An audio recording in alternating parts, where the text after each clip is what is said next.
Assalamualaikum warahmatullahi wabarakatuh. Selamat siang teman-teman. Pada pertemuan ini kita akan membahas mengenai suhu dan pemuaian. Sebelumnya perkenalkan kami dari anggota kelompok 2 yang beranggotakan Anissa Khoiriyah, Anissa Rizky Nur Fatmarini, Nova Lestari, Melati Vista, dan Farsyanila Wida Luciana. Seperti pertemuan sebelumnya, kita sudah membahas mengenai konsep suhu. Suhu merupakan ukuran atau derajat panas dinginnya suatu benda atau sistem. Kemudian perubahan suhu itu dapat menyebabkan perubahan sifat benda yang disebut dengan sifat termometrik. Sifat termometrik benda itu antara lain ada perubahan wujud, tekanan, ukuran, warna, atau peristiwa radiasi, dan daya hantar listrik, serta alat ukur suhu yaitu termometer. Selanjutnya mengenai konsep pemuaian. Sebagian besar zat pada umumnya akan memuai bila dipanaskan atau suhunya naik, dan akan menyusut ketika suhunya diturunkan atau ketika didinginkan. Dalam hal ini, ketika suatu zat dipanaskan, maka molekul-molekulnya akan bergetar lebih cepat dan amplitude getarannya itu akan bertambah besar, sehingga jarak antara molekulnya menjadi lebih besar dan terjadilah pemuaian. Dalam ini pemuaian merupakan pertambahan ukuran benda akibat kenaikan suhu zat. Pemuaian itu dapat terjadi pada zat padat, cair, dan gas. Dalam kehidupan sehari-hari, kita pasti menemui peristiwa pemuaian, misalnya pada rel kereta api, di mana ketika siang hari pada saat cuaca panas, rel kereta api itu akan memanjang menutupi celah dan terlihat melengkung. Selain itu, pada kabel yang dipasang oleh petugas PLN itu akan terlihat kendor pada siang hari, namun ketika malam hari atau ketika cuacanya dingin, maka kabelnya akan berubah menjadi lurus. Pemuaian zat itu bergantung pada suhu lingkungan dan koefisien muai dari zat tersebut.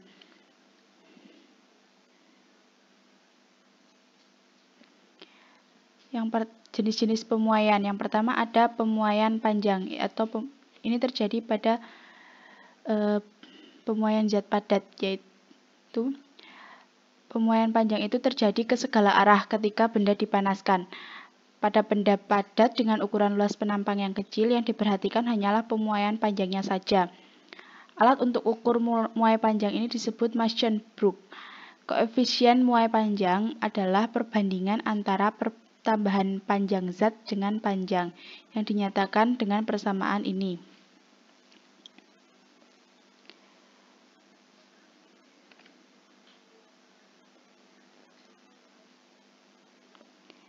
Yang selanjutnya ada pemuaian luas.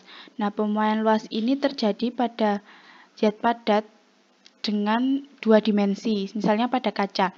Nah, ketika kaca memuai akan terlihat terpasang sangat rapat pada bingkai. Pemuaian luas ini membuat benda menjadi lebih besar dari sebelumnya. Koefisien muai luas itu bilangan yang menyatakan besarnya pertambahan luas pada suatu bahan setiap satuan panjang pada kenaikan suhu 1 derajat Celcius. Sehingga persamaan untuk muai luasnya itu ini. Selanjutnya adalah pemuaian volume. Nah, pemuaian volume ini juga terjadi pada zat padat yang misalnya pada benda dengan 3 dimensi, yaitu pada balok, air, dan udara. Koefisien muai volume ini menyatakan besarnya pertambahan volume suatu bahan setiap satuan panjang pada kenaikan suhu 1 derajat Celcius. Persamaannya di sini.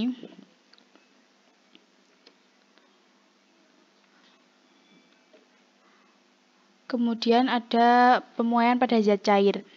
Pemuaian pada zat cair ini yang terjadi itu hanya pemuaian volume. Hal ini dikarenakan sifat zat cair itu selalu mengikuti bentuk dari wadahnya. Nah, volume zat cair yang mengalami perubahan suhu itu berbanding lurus dengan kenaikan suhu. Sesuai dengan sifat anomali air, di mana sifat tidak teratur air yang terjadi pada suhu 0 sampai 4 derajat Celcius. Jadi pada suhu tersebut, ya cair yang dipanaskan bukannya memuai, namun justru menyusut. Hal ini disebabkan oleh terjadinya peristiwa perubahan wujud es menjadi air. Persamaan muai volume pada zat cair sama dengan persamaan muai volume pada zat tersebut. Persamaan muai volume pada zat cair sama dengan persamaan muai volume pada zat padat. Yang selanjutnya ada pemuaian gas. Gas itu memiliki 3 variabel perubah, ada tekanan, volume, dan suhu. Jadi ketika gas dipanaskan, maka akan mengalami pemuaian volume serta pemuaian tekanan. Di sini ada pemuaian gas yang dapat terjadi adalah pemuaian volume yang berhubungan dengan tekanan dan suhu. Nah, pemuaian gas ini dijelaskan oleh ada hukum Boyle, hukum Gay-Lussac, hukum Charles, dan persamaan gas ideal. Nah, ada 3 persamaan pemuaian gas berdasarkan proses pemanasannya. Yang pertama yaitu isobarik. Isobarik merupakan pemuaian volume pada tekanan yang tetap. Jadi, gas itu mengalami pemuaian volume namun tekanannya tetap. Pada isobarik, ketika gas berada dalam ruangan tertutup dengan tutup yang bebas bergerak dan gas dalam ruang tertutup tersebut dipanasi, maka volume gas yang memuai akan sebanding dengan suhu mutlak.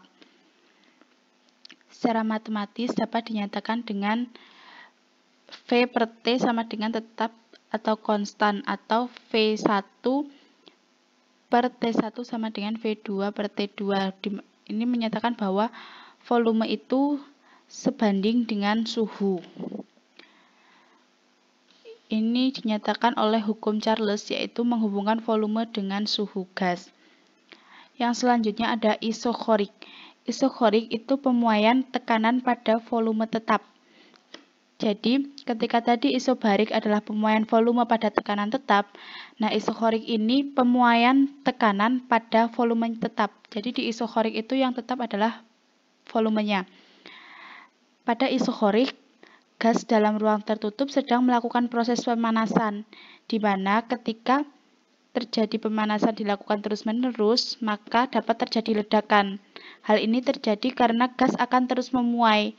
Nah, ketika dipanaskan, tekanan gas dalam ruangan tertutup tersebut juga terus memuai. Pemuaian tekanan gas ini akan sebanding dengan kenaikan suhu gas. Dengan demikian, pada volume tetap tekanan gas akan sebanding dengan suhu mutlak gas, atau dapat dinyatakan bahwa tekanan sebanding dengan suhu.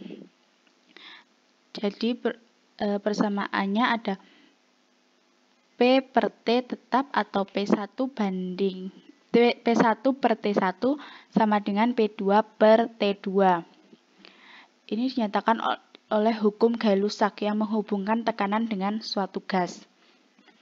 Selanjutnya ada isotermis. Isotermis ini peristiwa pemuaian gas ketika gas berada dalam ruangan tertutup dengan tutup yang dapat digerakkan dengan bebas.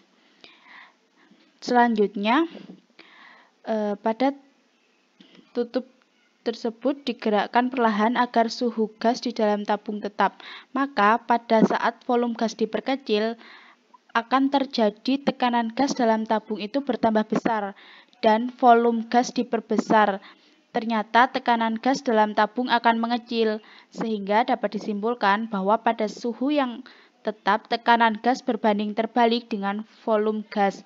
Peristiwa inilah yang mendasari adanya hukum Boyle. Nah, di sini pada suhu yang tetap tekanan gas ini berbanding terbalik dengan volume gas. Jadi, sesuai dengan hukum Boyle itu ada P kali V tetap atau P1 kali V1 sama dengan P2 kali V2. Persamaan gas ideal adalah gabungan dari ketiga hukum di atas. Tadi ada hukum Charles, kemudian hukum Gay-Lussac, dan ada ini hukum Boyle, di mana tidak ada variabel yang dijaga konstan. Jadi persamaan gas ideal diperoleh bahwa P1 kali V1 per T1 sama dengan P2 kali V2 per T2. Nah, setiap zat itu memiliki koefisien muai masing-masing. Pada zat dengan koefisien muai yang besar, benda tersebut akan mudah merubah ukurannya ketika terkena panas, baik berubah suhu udara yang tinggi maupun yang lain. Sebaliknya, ketika benda tersebut pada suhu atau udara yang dingin, maka akan mengalami penyusutan. Selanjutnya ada penerapan prinsip pemuaian zat. Seperti tadi di awal bahwa rel kereta api itu akan mengalami pemuaian, sehingga rel kereta api itu ketika dipasang akan diberi celah antara rel yang satu dan yang lainnya, sehingga ketika panas rel itu tidak bengkok. Selanjutnya ada bingkai kaca pada jendela. Itu ukurannya lebih besar daripada kacanya. Jadi ketika kaca itu memuai tidak akan terpecah. Selanjutnya ada kabel listrik yang di pinggir jalan itu dibuat kendur agar pada malam hari kabel itu tidak putus karena menegang saat udara dingin. Selanjutnya ada lagi penerapan prinsip pemuaian zat. Ada yang namanya keping bimetal. Keping bimetal itu merupakan dua plat logam yang berbeda yang menempel lalu dipanaskan. Nah, ketika dipanaskan ini, keping bimetal akan melengkung karena adanya perbedaan koefisien muai panjang. Keping bimetal akan melengkung ke arah logam yang koefisien muainya lebih kecil ketika dipanaskan. Keping bimetal digunakan pada termostat, saklar otomatis, alarm kebakaran, dan termometer bimetal.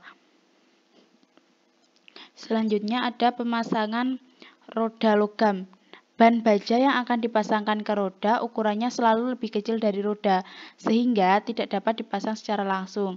Caranya yaitu dengan memanaskan ban baja sehingga memuai lalu memasukkan ke roda. Setelah mendingin, ban baja akan menyusut dan terpasang kuat pada roda. Sekian kurang lebih yang dapat kami sampaikan. Mohon maaf apabila banyak kekurangan dan banyak kesalahan. Wassalamualaikum warahmatullahi wabarakatuh.